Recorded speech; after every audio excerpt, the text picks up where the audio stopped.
Assalamualaikum warahmatullahi wabarakatuh. Bapak, Ibu yang kami hormati, yang berbahagia, bertemu kembali kita di forum ini. Kita akan bahas tentang praktikum IPA di rumah. Ya, praktikum IPA di rumah.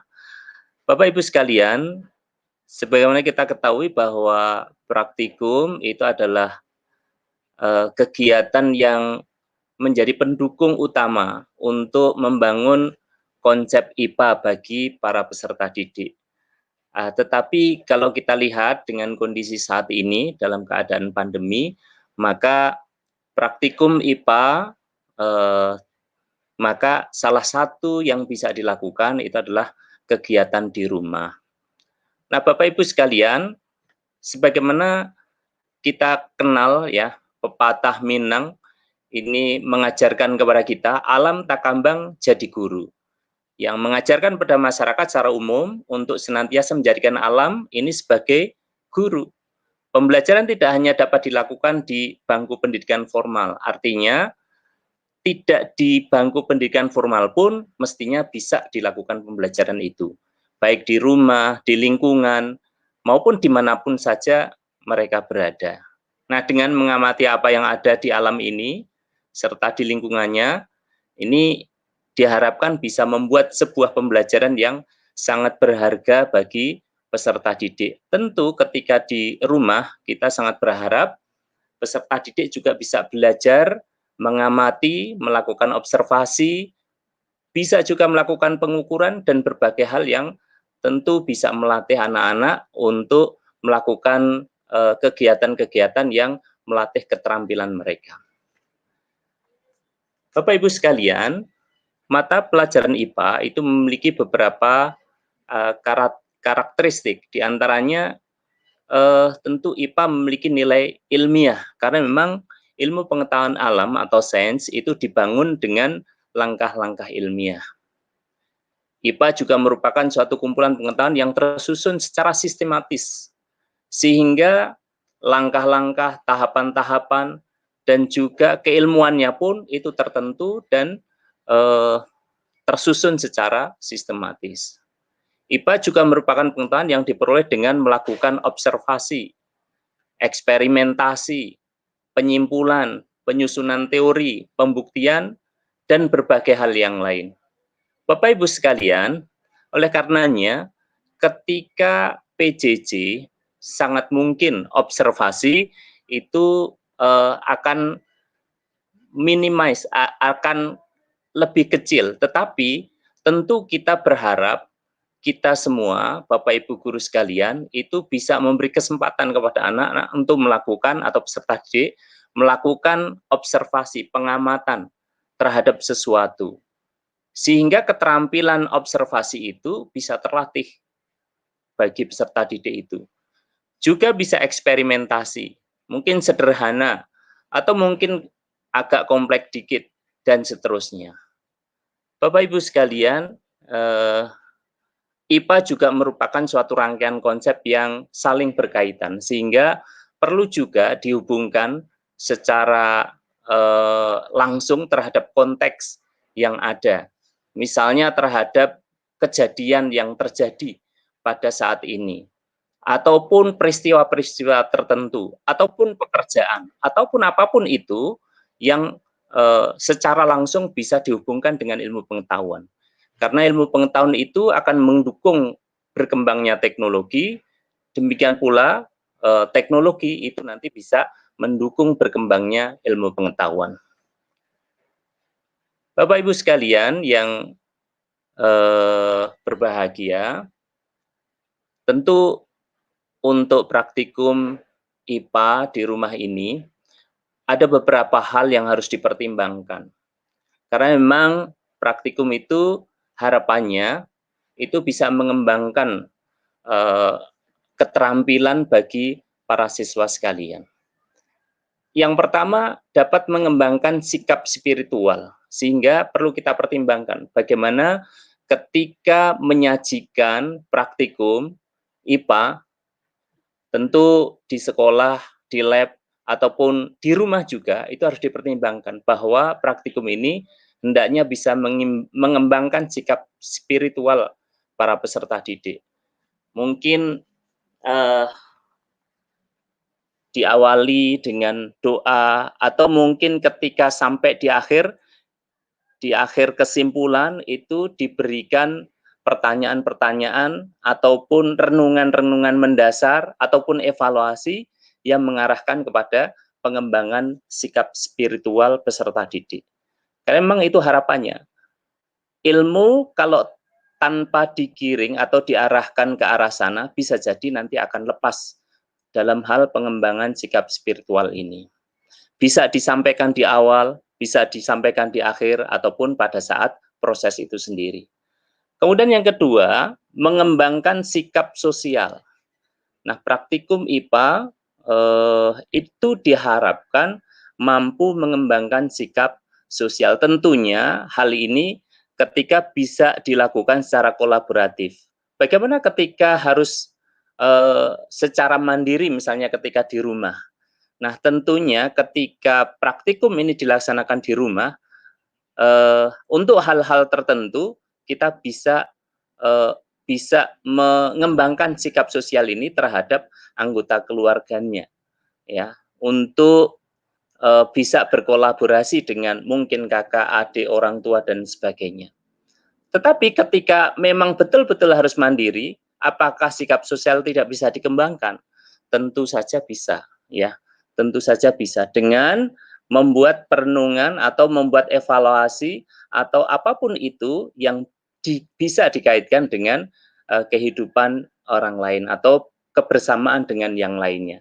Nah, dengan demikian kita berharap praktikum itu bukan saja keilmuannya, tetapi juga bisa mengembangkan sikap spiritual, sikap sosialnya.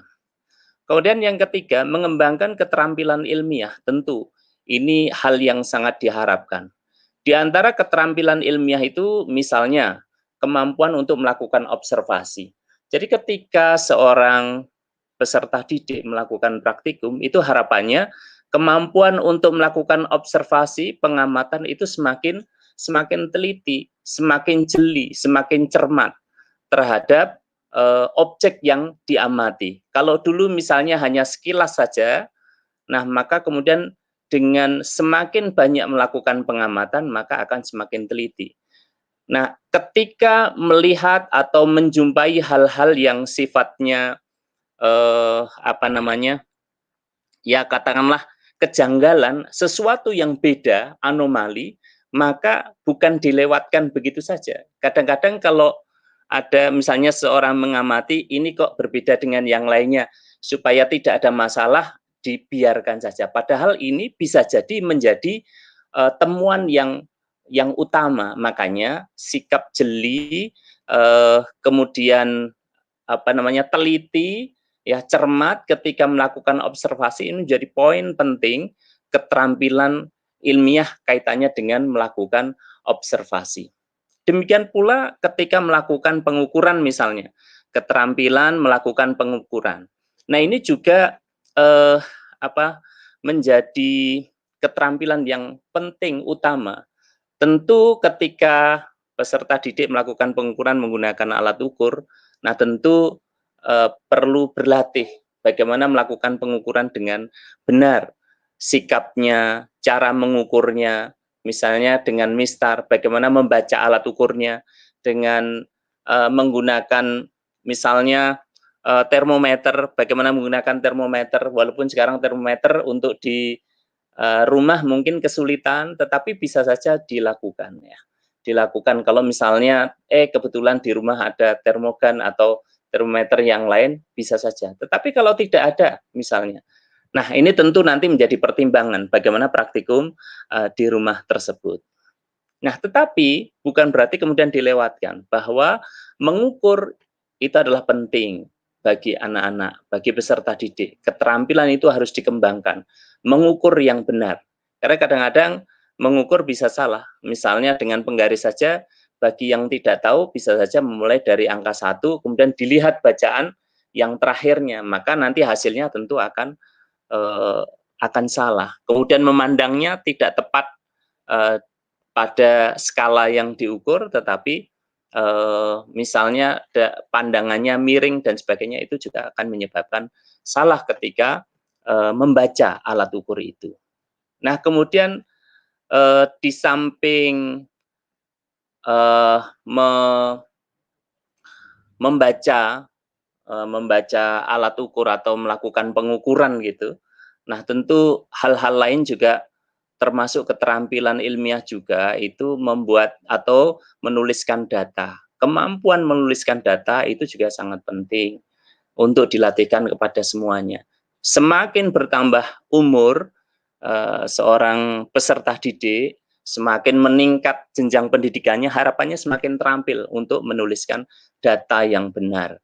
Nah, data yang rinci, yang benar, mana yang termasuk variabel bebas, mana variabel terikat, kemudian menuliskannya benar, dan seterusnya. Ini menjadi bekal yang sangat penting ketika nanti peserta didik ini semakin dewasa. Nah, kemudian lebih lanjut lagi, tentu sebagai pengetahuan atau sebagai keterampilan yang lebih lanjut, diteruskan dengan membuat grafik, membaca grafik, membuat kesimpulan, dan seterusnya. Ini menjadi keterampilan yang sangat penting bagi seorang siswa. Membuat kesimpulan itu pun itu menjadi hal yang sangat penting. Kalau tidak terbiasa membuat kesimpulan, nanti menarik kesimpulan itu bisa salah atau bisa kurang tepat. Bapak Ibu yang berbahagia, selanjutnya adalah mengembangkan pengetahuan ilmiah.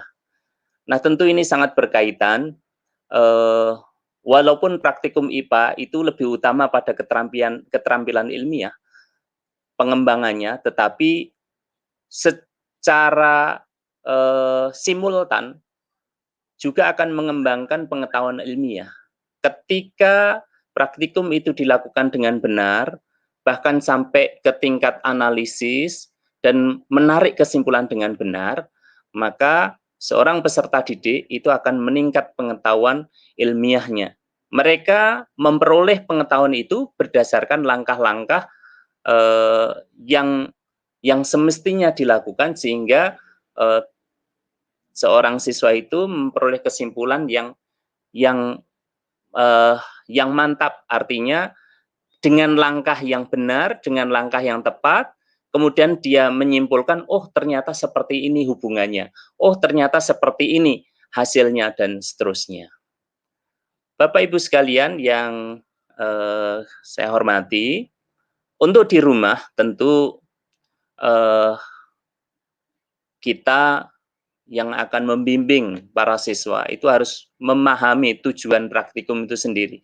Sebenarnya ini praktikum ini untuk apa? Tujuannya sampai sejauh mana? Nah, ini harus dipahami. Kemudian yang kedua, memahami langkah-langkah dan prosedur praktik itu sendiri.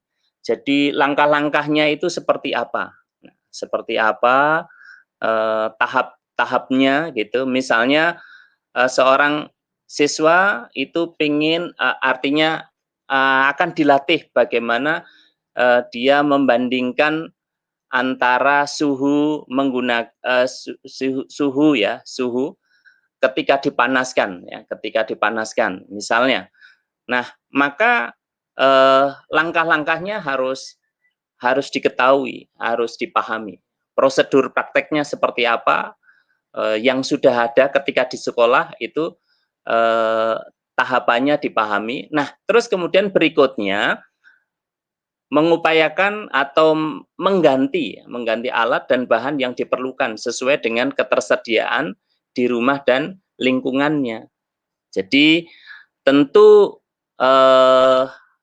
kita berharap alat-alat atau piranti yang secara umum ada di lingkungan itulah yang digunakan untuk praktikum di rumah. Misalnya menjumpai gelas berisi air, ya segelas gelas berisi air. Dimanapun saya kira di rumah itu pasti ada gelas, tinggal nanti diisi air.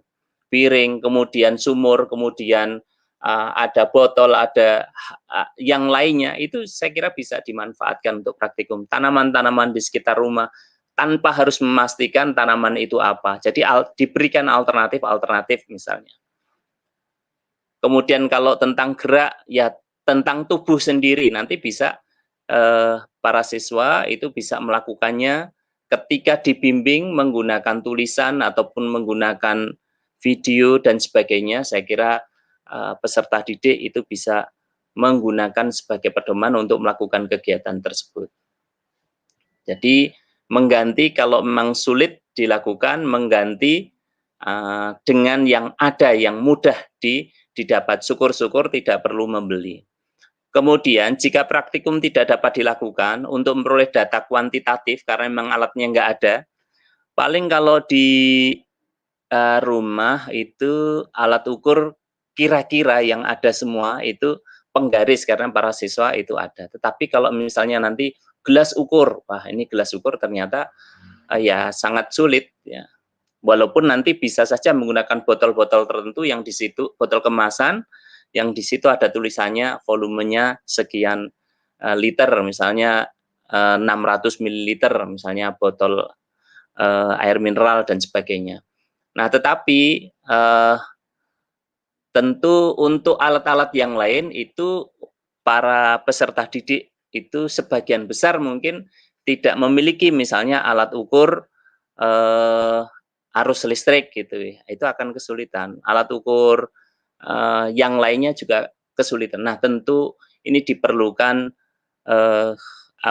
kejelian, keterampilan dan juga tambahan dari Bapak Ibu sekalian memilih alat apa yang bisa digunakan. Tetapi hal prinsip yang perlu disikapi ini, jika praktikum tidak dapat dilakukan untuk memperoleh data kuantitatif, setidaknya dilakukan untuk memperoleh data kualitatif. Jadi mencari mungkin pengganti ya, alat pengganti ataupun apapun itu, mungkin terakhir mungkin nanti laboratorium maya ya.